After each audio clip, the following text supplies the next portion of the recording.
22nd, and Tyler Reddick has won for the 4th time this season. He brings it home at Darlington, finally getting that win after finishing second there. I don't know how many times. What's up? It's Matty NASCAR with Chase for the Checkers. This is a post-race take show for Darlington. Let's jump into it. Man, the race overall, it was a pretty straightforward race. There wasn't a lot of cautions, a lot of drama. It was a lot of green flag pit stops, a lot of some strategy as far as when you're going to pit. Are you going to short pit, long pit, all that stuff. You had some drama because Tyler Reddick, even though he started on the pole, had some things happen, so he had to race back through the field, which he did. So that was kind of an interesting thing to watch. But man, that purple Xfinity car was lightning fast. Fastest Xfinity, as they would say. So, yeah, not a bad race. Not a bad race. Definitely not a barn burner, but not a bad race. But let's jump into some takes. Let's start with RFK. Man, first of all, the Greg Biffle throwbacks were perfect. Loved seeing them up there. Absolutely. Job well done from them. And then job well done in the race. I mean, at one time, I think they were first, second, and third. Chris Buescher was going to have a better finish than what he did. I think still finished in the top 10. Brad Kay bringing it home second. Looked like that was his race for quite a bit there. But it was like almost like too good.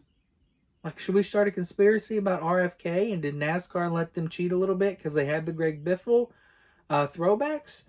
I don't know. I mean, I'm just saying, if you're going to start conspiracies about 2311, why not jump on that one too? So, anyways, they were really good, really fast. I loved seeing that. As I said earlier, pit problems.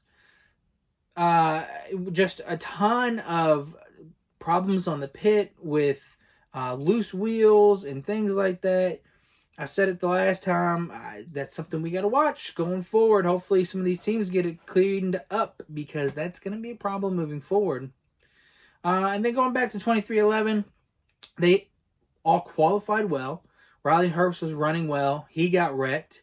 Bubba Wallace, they looked like they were going to be really good, be a contender. Then they kind of shot themselves in the foot with a bad pit stop and got themselves back in traffic, and then found themselves in trouble with like one of the only wrecks that happened between Eric Jones and Denny Hamlin. So that was unfortunate. Definitely thought Bubba was going to be up there contending. And then the other kind of drama that happened was Reddick and Buescher again at Darlington.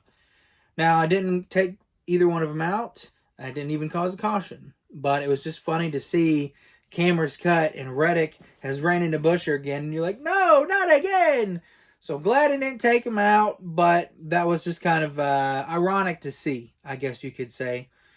So those are some of my takes. Let's jump into the flag stand segment, where I give you my green flag, yellow flag, red flag. And if you don't know, that means green is something good, yellow is something I would be worried about, red is something that needs to stop. So let's start with red. Jumping back to kind of the pit problems, Penske, what the heck is going on over there? Cindric, pretty decent all day, brought home a top 5, I believe.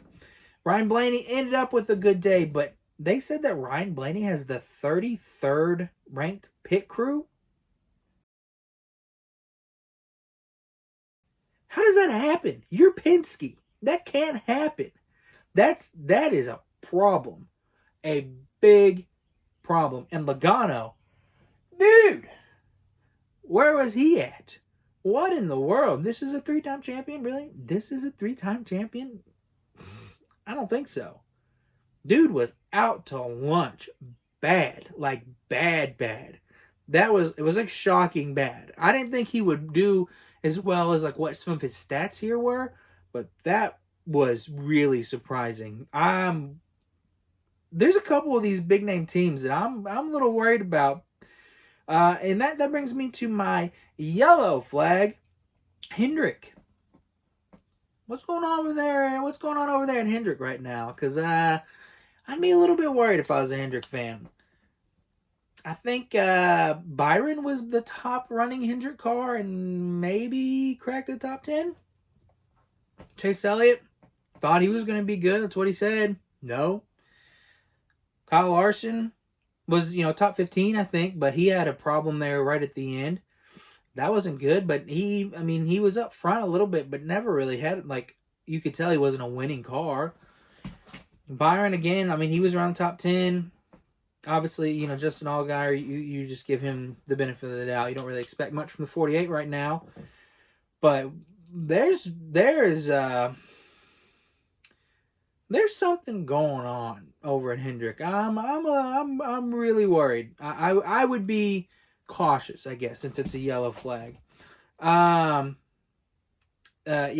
Hendrick, something ain't right over there. But my green flag, something that is going right, something that needs to keep happening.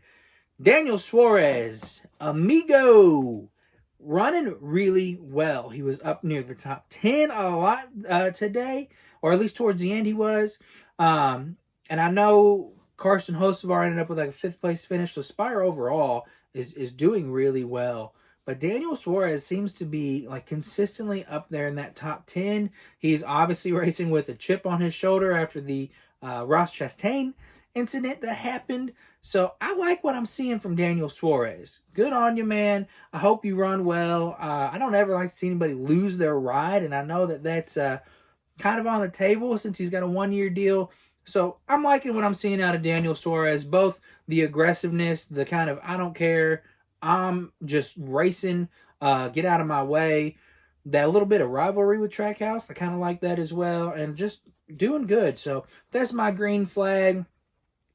Comment, let me know what your hot takes, your post-race takes are. Let me know what your flag stands are for this week. And then we'll be off next week. We are at Martinsville, so that will be a good one to plan for. Tune in Thursday. I'll have my best picks, my best bets for Martinsville. Be on the lookout for an early article on those picks too. That'll be out around Tuesday or Wednesday.